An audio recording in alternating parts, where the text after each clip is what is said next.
Hello everyone, welcome to my channel. તો previous લેક્ચરમાં આપણે કાર્નોટ સાયકલ છે એમનું આપણે કન્સ્ટ્રક્શન, એમના કેરેક્ટરિસ્ટિક અને એમનું ઓપરેશન જોયું હતું.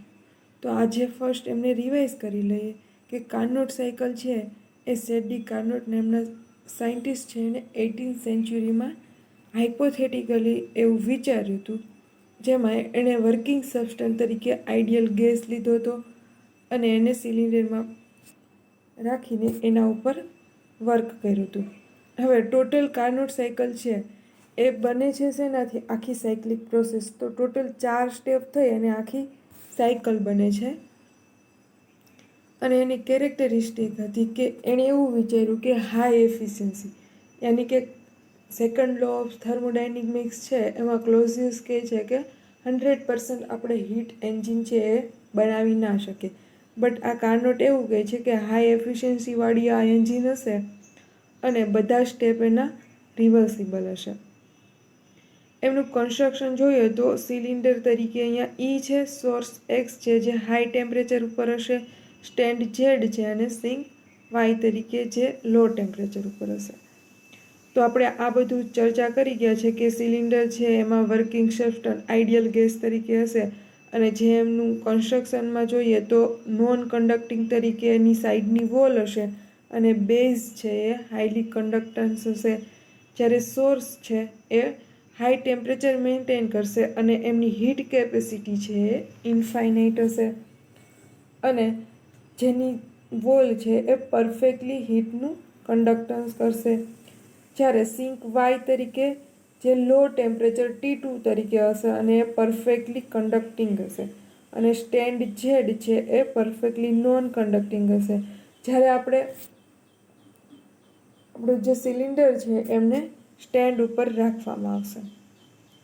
અહીંયા તેમનું ઓપરેશન બતાવેલું છે. સ્ટેપ 1માં જોઈએ તો કે આઇસોથર્મલ એક્સપાન્શન થશે, જેનો ગ્રાફ આપણે સમજ્યા કે A ટુ B તરફ જશે. ઇનિશિયલ સ્ટેટ આપણું એ હશે, ત્યાંથી એમાં આઇસોથર્મલી એ વર્ક કરશે અને સ્ટેપ B તરફ જશે અને જેની ઇન્ટરનલ એનર્જી છે ડેલ્ટા E1 Q2 - W1. અહીંયા શું હશે તો કે શરૂઆતમાં એમનું વોલ્યુમ V1 હશે, પ્રેશર P1 હશે.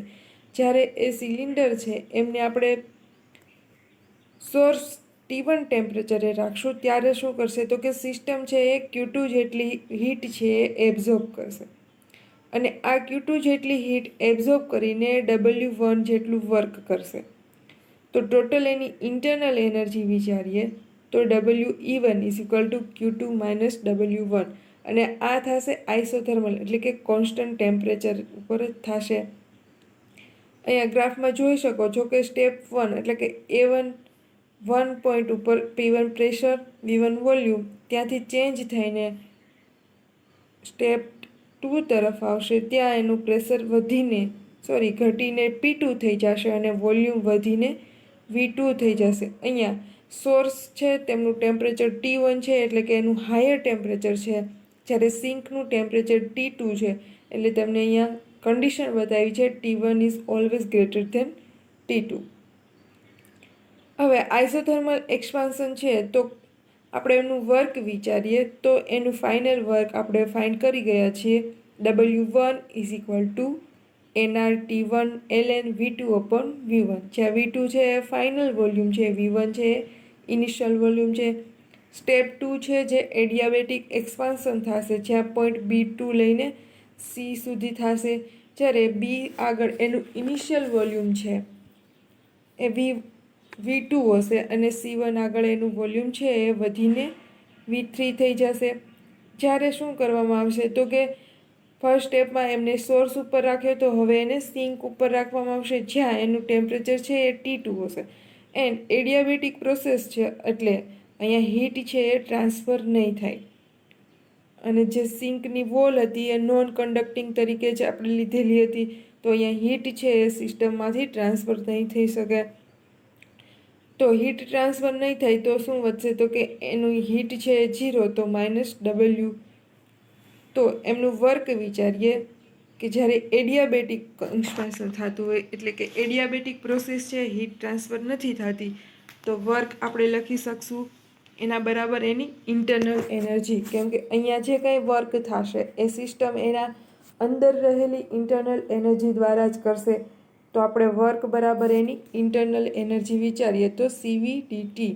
અહીંયા ચેન્જ ઇન ટેમ્પરેચર છે કે ફર્સ્ટ જે ટેમ્પરેચર હતું એ સોર્સનું હતું, હવે ઘટીને થઈ જશે T2 સુધી.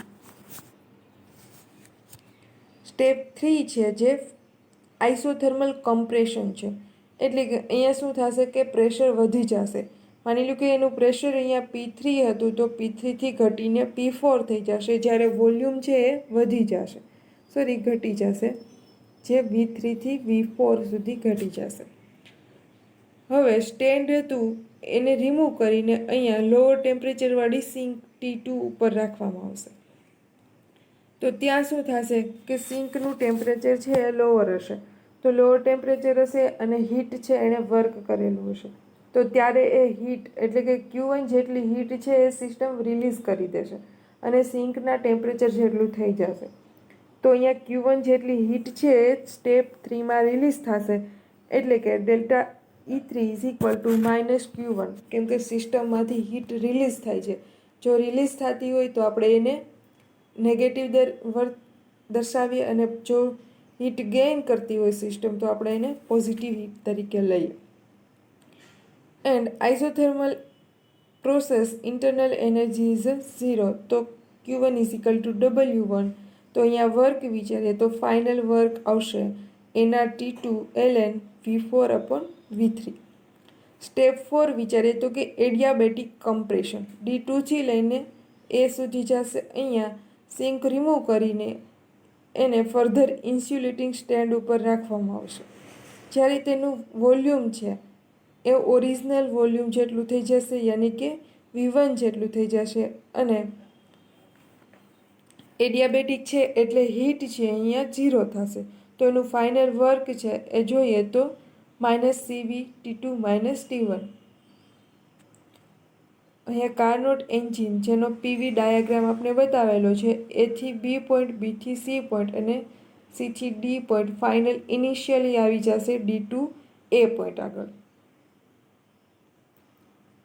The total work done by the gas during the cycle ABCD is given as the following. જો આપણે ફર્સ્ટ એની ઇન્ટરનલ એનર્જી વિચારીએ તો ઇન્ટરનલ એનર્જી આપણે કીધું કે સાયક્લિક પ્રોસેસ માટે ઓલવેઝ 0 હોય, તો આપણે સિમ્પ્લિફિકેશન આનું જોઈ ગયા છે, તો Q2 - Q1 - W મેક્સિમમ. હવે અહીંયા જો Q2 વિચારીએ તો શું છે, તો કે હીટ છે એ એબ્ઝોર્બ થાય છે સિસ્ટમ દ્વારા, અને Q1 છે એ સિસ્ટમ હીટ છે એ રિલીઝ કરતી હતી. ઓકે, એને -W મેક્સિમમ છે એ શું છે, તો કે ટોટલ વર્ક છે બધા સ્ટેપનું, એને આપણે W મેક્સ કીધું છે. હવે ઇન્ટરનલ એનર્જી 0 છે, તો બાજુ જે સાઈડમાં છે એને બરાબરની આ સાઈડ લઈ જઈએ તો શું થશે, તો કે W મેક્સિમમ પહેલાં જોઈ લઈએ. તો W મેક્સિમમ એટલે શું છે, તો કે W1 + W2 + W3 + W4. ટૂંકમાં ચારેય સ્ટેપમાં જે વર્ક થતું હતું એનું પ્લસ છે. તો જોઈ લઈએ. ફર્સ્ટ સ્ટેપમાં RT1 ln V2/V1 plus CV એટલે કે એડિયાબેટિક પ્રોસેસનું વર્ક હતું CV T1 - T2 plus RT ln V4/V3 plus CV T2 - T1. Okay, તો જે સેમ સ્ટેપ છે એને આપણે એક સાઈડ લઈ લઈએ. તો RT2 ln V2/V1 plus RT1 ln V4/V3. હવે અહીંયા જો CV T1 - T2 plus CV T2 - T1, આ બંને એકાબીજાના ઓપોઝિટ છે એટલે બંને કેન્સલ આઉટ થઈ જશે. તો બચશે કેટલું, તો કે ઇક્વેશન 12 જેટલું. હવે V2 વિચારીએ તો આપણે ડાયાગ્રામમાં જોઈએ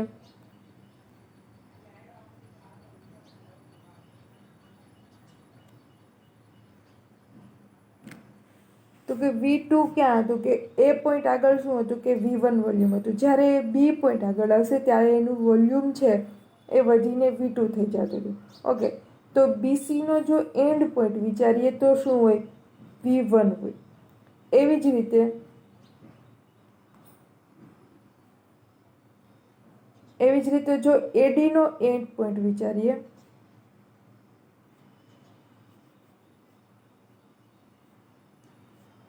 જો એડી પ્રોસેસ છે એનો એન્ડ પોઈન્ટ વિચારીએ તો શું હોય, V4 હશે. ઓકે, એ આગળ વોલ્યુમ V1 હતું, બી આગળ V2, સી આગળ V3 અને ડી આગળ V4. હવે બીસી પ્રોસેસ માટે શું હશે તો કે એનો એન્ડ પોઈન્ટ V1 હશે. એવી જ રીતે એડી પ્રોસેસ માટે એનો એન્ડ પોઈન્ટ છે એ V4 હશે. તો આના ઉપરથી આપણે લખી શું શકશું તો કે V3/V2. બરાબર, આપણે ઇક્વેશનમાં સબસ્ટિટ્યૂટ કરવા માટે V3/V2 બરાબર આપણે લખી શકીએ V4/V1, જ્યારે V3/V4 બરાબર લખી શકીએ V2/V1. ઓકે, તો ઇક્વેશન 13 છે એમાં ઇક્વેશન 12ને જો આપણે સબસ્ટિટ્યૂટ કરી તો આપણે શું મળશે તો કે આપણે શું મૂકવાનું છે કે સેમ સ્ટેપ કરવા માટે આપણે મૂકશું V2/V1ની જગ્યાએ અથવા તો V4/V3ની જગ્યાએ V2/V1 આપણે સબસ્ટિટ્યૂટ કરી તો ફાઇનલ ઇક્વેશન શું થશે તો કે W મેક્સ બરાબર આપણે આગળથી જોઈ ગયા કે ઇન્ટરનલ એનર્જી 0 હતી, એટલે આપણે લખી શકીએ W બરાબર Q2 - Q1 is equal two R. અને અહીંયા T1 અને T2 જે ઇક્વેશન 12માં છે, T2 અને T1 વાળા સ્ટેપ અલગ છે. અહીંયા આપણે એનું ડિફરન્સ લઈ લઈએ તો કે T1 - T2 ln અને V4/V3ની જગ્યાએ આપણે ઇક્વેશન 13 ઉપરથી લખી શકીએ V2/V1. ઓકે, તો ઇક્વેશન 14 આપને મળી જશે. શું થશે તો કે આપણે ઇક્વેશન 12માં V4ની જગ્યાએ V4/V3ની જગ્યાએ V2/V1 છે એ મૂકી શકીએ, કેમ કે ગ્રાફ ઉપરથી આપણે સમજી શકીએ કે V1 છે એ BCનો એન્ડ પોઈન્ટ છે, તો V4 છે એ ADનો એન્ડ પોઈન્ટ છે. તો આપણે ઇક્વેશન છે 14 એ ફાઇનલ મળી જશે તો કે work is equal to heat થઈ જશે. એના બરાબર શું થશે તો કે work done by the system કેટલું છે એ. તો ફાઇનલ ઇક્વેશન મળશે R T1 - T2 ln V2/V1, where delta E is 0 and total work done in a complete cycle is a W maximum. એટલે કે આપણે સાયક્લિક પ્રોસેસ છે તો એના માટે જે ઇન્ટરનલ એનર્જી ચેન્જ છે એ 0 થશે અને net work done by the system is W maximum is equal to Q2 - Q1. Okay, જે આપણે લાસ્ટ ઇક્વેશનમાં જોઈ ગયા.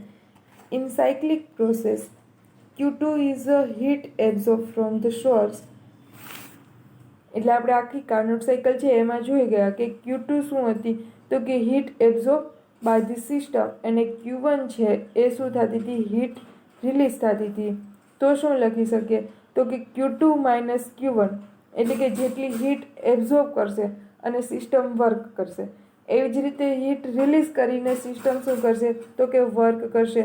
તો કે Q2 - Q1 છે એના બરાબર આપણે શું લખી શકીએ, total work done by the system.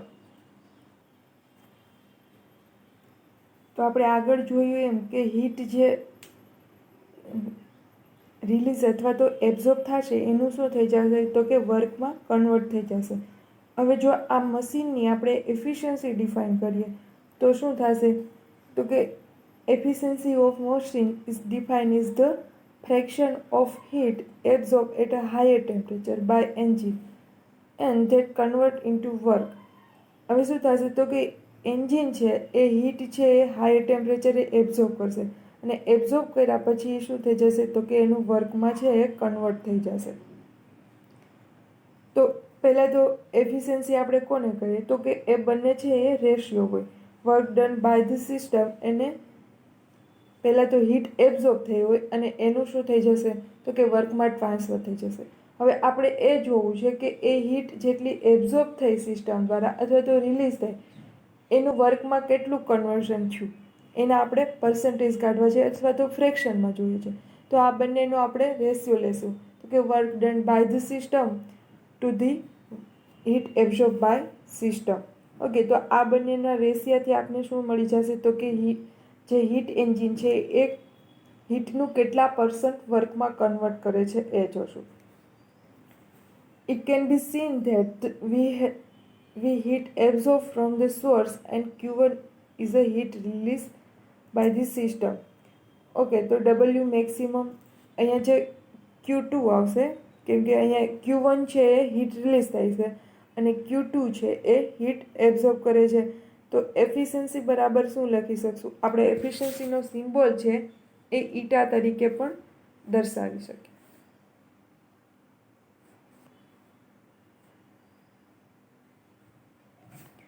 Okay, તો work done by the system કેટલું છે? તો કે W મેક્સિમમ. અને સિસ્ટમે હીટ છે કેટલી એબ્ઝોર્બ કરી છે? તો કે Q2 જેટલી. હવે W મેક્સિમમ જે આપણે આગળના ઇક્વેશન ઉપરથી જોઈ ગયા હતા, તો કે W મેક્સિમમ બરાબર શું હતું? Q2 minus Q1. તો આપણે અહીંયા સબસ્ટિટ્યૂટ કરશું તો મળશે આપણે Q2 minus Q1 upon Q2. Q2 જે હીટ એબ્ઝોર્બ થાય છે અને Q1 છે એ હીટ રિલીઝ થાય છે. બરાબર, તો આપણે આના ઉપરથી એફિશિયન્સી આ રીતે ફાઇન્ડ કરી શકશું. હવે કોઈ બી હીટ એન્જિન લઈ લો, એની એફિશિયન્સી છે એ 100% ના હોય. ટૂંકમાં એની જે હીટ એન્જિન છે એની એફિશિયન્સી છે એ ઓલવેઝ લેસ ધેન યુનિટીમાં હોય. અહીંયા Q1 જે હીટ છે એ Q2 કરતાં ઓછી હશે. ધેરફોર અનધર વે જો આપણે બીજી રીતે વિચારીએ તો કે એવું એક પણ એન્જિન નથી કે એનું આપણે 100% એની હીટ છે એનું કન્વર્ટ વર્કમાં કરી શકે. ટૂંકમાં હીટ એફિશિયન્સી છે એ 100% ક્યારેય પણ ના હોય. એટલે કે આ જે કંઈ એફિશિયન્સી છે એ વર્કિંગ સબસ્ટન્સ ઉપર ડિપેન્ડન્ટ ના હોય, કે જેમાં આપણે આઈડિયલ ગેસ તરીકે અત્યારે લીધેલો હતો. એટલે કે કોઈ બી લઈ લો તમે તો કે એના ફ્લુઇડ ઉપર એ ડિપેન્ડન્ટ ન હોય, વર્કિંગ સબસ્ટન્સ ઉપર ડિપેન્ડન્ટ ના હોય. બટ એ કોના ઉપરથી આપણે ડિટરમાઇન કરી શકશું? તો કે Q2 અને Q1 ઉપરથી. અહીંયા સિસ્ટમ દ્વારા હીટ કેટલી એબ્ઝોર્બ થઈ છે અને રિલીઝ થઈ છે એના ઉપર એની એફિશિયન્સી છે એ ડિપેન્ડન્ટ રહેશે. હવે જો આપણે એની એફિશિયન્સી છે એ 100% કરવી હોય, કોઈ બી હીટ એન્જિન છે એની એફિશિયન્સી જો 100% કરવી હોય તો શું કરશું? એટલે કે આપણે જો એફિશિયન્સી વધારવી હશે તો શું કરવું પડશે? તો કે જે આપણે સોર્સ લીધો હતો, એટલે કે T1 ટેમ્પરેચર એનું હાઈ ટેમ્પરેચર હતું, એટલે કે આ સોર્સ છે એનું ટેમ્પરેચર છે એ મેક્સિમમ હોવું જોઈએ, હાયર ટેમ્પરેચર એ રહેવો જોઈએ. અને બધા જ સ્ટેપ, એટલે કે બધા જ રિવર્સિબલ સ્ટેપ માટે એની ઇફિશિયન્સી છે એ સેમ જ હોવી જોઈએ. ટૂંકમાં એનું ટેમ્પરેચર છે એ બધા માટે સેમ હોવું જોઈએ. અને બીજું તો કે સિંક હતી જે લોઅર ટેમ્પરેચર, તો એનું એકદમ લોઅર ટેમ્પરેચર છે કોન્સ્ટન્ટ જળવાઈ રહેવું જોઈએ. અને બધા જ માટે એની હાઈ એફિશિયન્સી હોય તો આપણે કોઈ બી હીટ એન્જિન છે એની એફિશિયન્સી છે એ 100% લાવી શકીએ. અને બધા સ્ટેપ માટે એની એફિશિયન્સી છે એ સેમ હોવી જોઈએ. અને સોર્સનું ટેમ્પરેચર એટલે કે હાઈ અને સિંકનું ટેમ્પરેચર લો હશે તો આપણે હાઈ એફિશિયન્સીવાળું હીટ એન્જિન છે એ બનાવી શકશું. આવું એને તેના થિયરમમાં ઇન્ક્લુડ કરેલું છે. હવે T2 minus T1 upon T1 લાવવા માટે શું કરશું? તો કે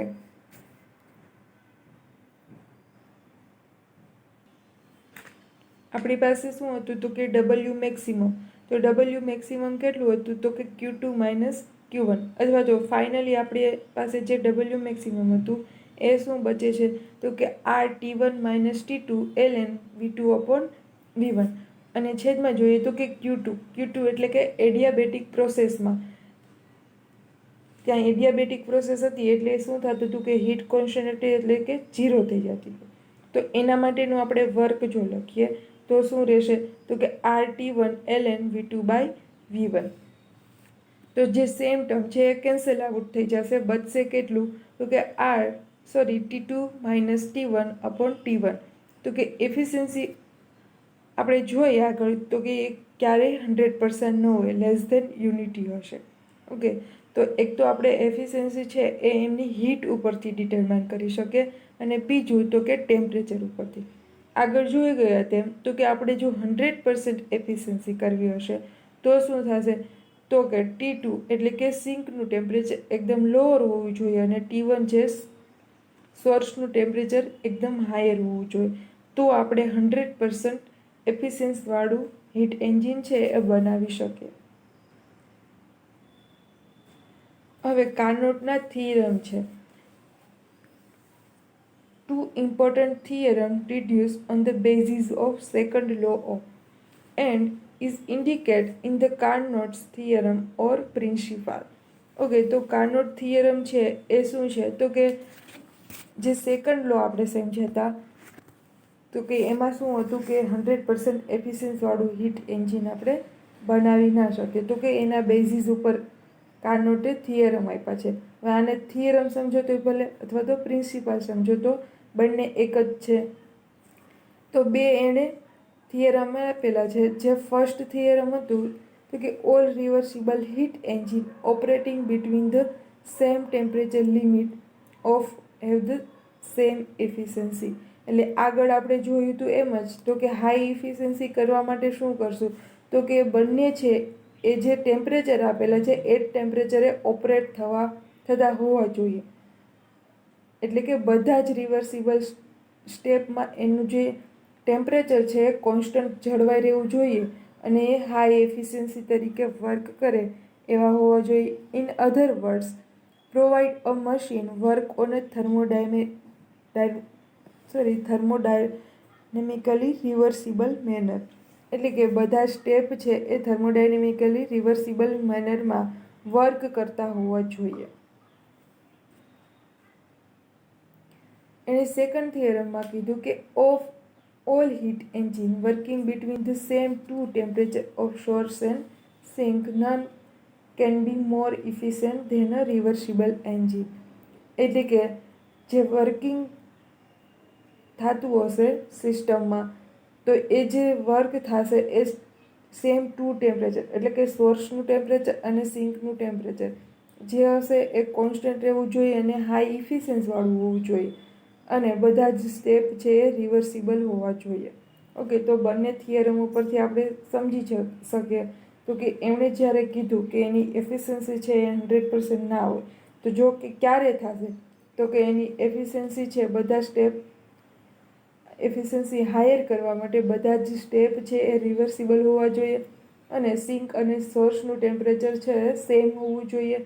તો આપણે કાર્નોટ થિયરમ છે એને 100% ઇફિશિયન્સવાળું એનાથી એન્જિન છે એ બનાવી શકીએ.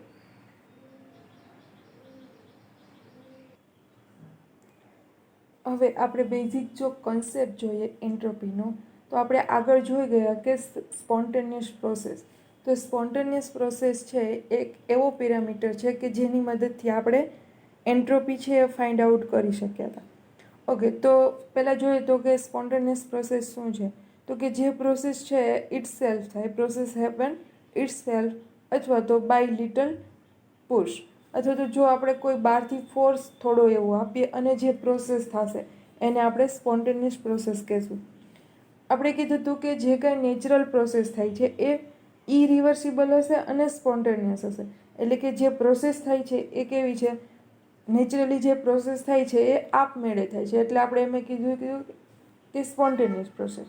હવે સ્પોન્ટેનિયસ પ્રોસેસ છે એ બધી ઇરિવર્સિબલ હોય, ટૂંકમાં ફોરવર્ડ જતી હોય તો બેકવર્ડ એ ના જઈ શકે, એટલે કે રિવર્સિબલ પ્રોસેસ એ નથી. હવે નેચરલ પ્રોસેસ થાય છે એ આપણે એક્ઝામ્પલ જોયા હતા. તો કે જે કંઈ નેચરલ પ્રોસેસ છે એમાં એવું જ થાય કે એમની રેન્ડમનેસ છે એ ઇન્ક્રીઝ થતી હતી. ટૂંકમાં ડિસઓર્ડર ફોર્મમાં એ આવી જાય, રેગ્યુલરમાંથી એ ડિસઓર્ડર ફોર્મમાં આવી જતું હતું. આપણે કેટલા બધા એક્ઝામ્પલ જોયા હતા કે એમાં શું થતું હતું કે રેગ્યુલર હોય એમાંથી એ રેગ્યુલરમાં આવી જતું હતું. ટૂંકમાં એની રેન્ડમનેસ છે ઇન્ક્રીઝ થતી હતી. એટલે કે સ્પોન્ટેનિયસ પ્રોસેસમાં હંમેશા રેન્ડમનેસ છે એ વધે અને નેચરલ પ્રોસેસ તો જ થાય તો કે એમાં રેન્ડમનેસ છે એ વધતી હોય. સપોઝ કે આપણી પાસે બે જાર છે જે ગેસની ભરેલી છે, એ અને બી. હવે આ બંનેને એકાબીજાથી કમ્પ્લીટલી અલગ છે અને બંનેમાં ગેસ ભરેલા છે.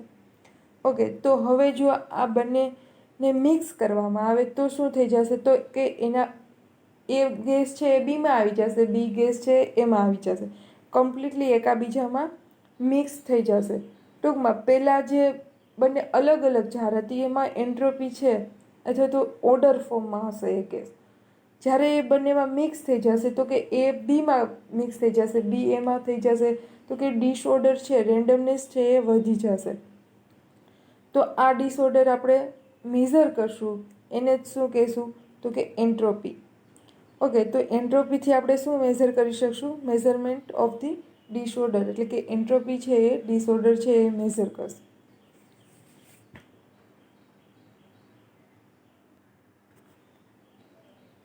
હવે કોઈ બી પ્રોસેસ છે એ સ્પોન્ટેનિયસ ક્યારે થશે અને ક્યારે નહીં થાય એ આપણે કેવી રીતે નક્કી કરી શકશું? તો કે સ્પોન્ટેનિયસ પ્રોસેસ હશે એમાં શું હશે તો કે એનો જે કંઈ એન્ટ્રોપી ચેન્જ હશે સ્પોન્ટેનિયસ રિએક્શન માટે એ કેવો હશે? Greater than 0. એટલે કે સ્પોન્ટેનિયસ પ્રોસેસ માટે ઓલવેઝ એન્ટ્રોપી છે એ વધતી જશે. આમ તો આપણે એન્ટ્રોપી છે એ મેઝર ના કરી શકે, બટ જો એનો ડિફરન્સ છે એ ડિફરન્સ એટલે કે ઇનિશિયલ અને ફાઇનલ જે એન્ટ્રોપી છે એના મદદથી આપણે એન્ટ્રોપી છે એ ફાઇન્ડ કરી શકીએ. તો કે અલગ અલગ સિસ્ટમ માટે એન્ટ્રોપી એવી હોય એ આપણે જોઈએ તો કે પહેલાં તમને આપેલું છે, આપણે સમજીએ કે સ્પોન્ટેનિયસ રિએક્શન જે આપણે જોઈ ગયા છે સારી રીતે. સ્પોન્ટેનિયસ પ્રોસેસ એટલે કે નેચરલ પ્રોસેસ. હવે નેચરલ પ્રોસેસ ક્યારે થશે એ આપણે સમજ્યા કે એના સ્ટેબલ સ્ટેટમાંથી અનસ્ટેબલમાંથી સ્ટેબલ તરફ જશે. ઓકે, ટૂંકમાં એના ઓર્ડર ફોર્મમાંથી ડિસઓર્ડર ફોર્મમાં જશે, રેન્ડમનેસ છે એ વધશે, યાની કે એન્ટ્રોપી છે એ વધશે. એટલે કે સ્પોન્ટેનિયસ રિએક્શન માટે એન્ટ્રોપી ચેન્જ છે એ ઓલવેઝ ગ્રેટર ધેન 0 હોય છે. જ્યારે નોન સ્પોન્ટેનિયસ પ્રોસેસ માટે કેવું હોય તો કે નોન સ્પોન્ટેનિયસ પ્રોસેસ એટલે શું તો કે પ્રોસેસ થશે પણ આપમેળે એ પ્રોસેસ નહીં થતી હોય. અને આપમેળે જે પ્રોસેસ ના થાય એટલે કે આપણે જે પ્રોસેસ કરાવે એને નોન સ્પોન્ટેનિયસ કહેશું. હવે નોન સ્પોન્ટેનિયસ પ્રોસેસ માટે જે રેન્ડમનેસ છે એ ઘટશે. રેન્ડમનેસ ઘટશે તો આપોઆપ એની એન્ટ્રોપી છે એ ઘટી જશે. એટલે નોન સ્પોન્ટેનિયસ પ્રોસેસ માટે જો આપણે ડેલ્ટા એસ છે એ ફાઇન્ડ કરવો હોય તો કેટલો થશે તો કે રેન્ડમનેસ ઘટશે એટલે કે એન્ટ્રોપી ઘટશે, તો એનો ડેલ્ટા એસ છે એન્ટ્રોપી ચેન્જ છે એ ઓલવેઝ લેસ ધેન 0 હશે, એટલે કે ઓલવેઝ નેગેટિવ હશે. જો આપણે રિવર્સિબલ પ્રોસેસની વાત કરીએ તો કે રિવર્સિબલ પ્રોસેસમાં શું હશે તો કે બંને સ્ટેપ છે એ માની લો કે સ્પોન્ટેનિયસ છે. ઓકે, તો આપણે એનો ફાઇનલ માઇનસ ઇનિશિયલ એટલે કે ડેલ્ટા ચેન્જ છે, ડેલ્ટા એસનો જે ચેન્જ છે એ જો ડિટરમાઇન કરીએ તો કેવું આવશે તો કે રિવર્સિબલ આવશે, કેમ કે ઇનિશિયલ માઇનસ ફાઇનલ થશે. અને બીજા સ્ટેપ માટે પણ further same initial minus final થશે. તો આખો જે એન્ટ્રોપી ચેન્જ છે એ રિવર્સિબલ સ્ટેટમાં તે કેવો આવશે તો કે 0 આવશે.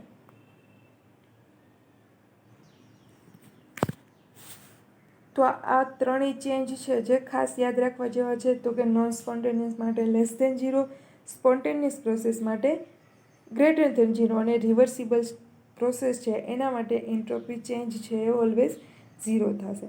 ઓકે, તો આ જે કન્સેપ્ટ જોયો એ આપણે થિયરેટિકલ જોયો તો કે એન્ટ્રોપી છે એ ઓલવેઝ છે એ વધતી જશે નેચરલ પ્રોસેસ માટે. હવે આમ તો જોઈએ તો કેમિસ્ટ્રી છે એ આખું હાઇપોથેટિકલી છે, કોઈ બી વસ્તુ દેખાય નહીં બટ આપણે વિચારવાનું. બટ એન્ટ્રોપી એવી વસ્તુ છે કે રેન્ડમનેસ વધે છે એ આપણે દેખાય છે. ઓકે, હવે આપણે મેથેમેટિકલી એન્ટ્રોપી છે એ ડિરાઈવ કરશું જે આપણે આગળના લેક્ચરમાં જોશું. તો આજની વાત કરીએ તો કે આપણે આજે જોયું તો કે હીટ એન્જિન છે એની એફિશિયન્સી વિચારી, બીજું હતું તો કે કાર્નોટ સાયકલ, અને થર્ડ જે ટોપિક છે એ એન્ટ્રોપીનો. તો કે એન્ટ્રોપી છે એ ઓલવેઝ વધતી જ જશે અને બેઝિકલી કેવું હોય તો કે એન્ટ્રોપી છે એ measurement of the disorder. Okay, thank you. તો આગળના લેક્ચરમાં આપણે એન્ટ્રોપી છે એને મેથેમેટિકલી કેવી રીતે ડિરાઈવ કરશું એ આપણે જોશું. અને અલગ અલગ પ્રોસેસ માટે એન્ટ્રોપી ચેન્જ છે એ કેવો હોય એના વિશે પણ ચર્ચા કરીશું.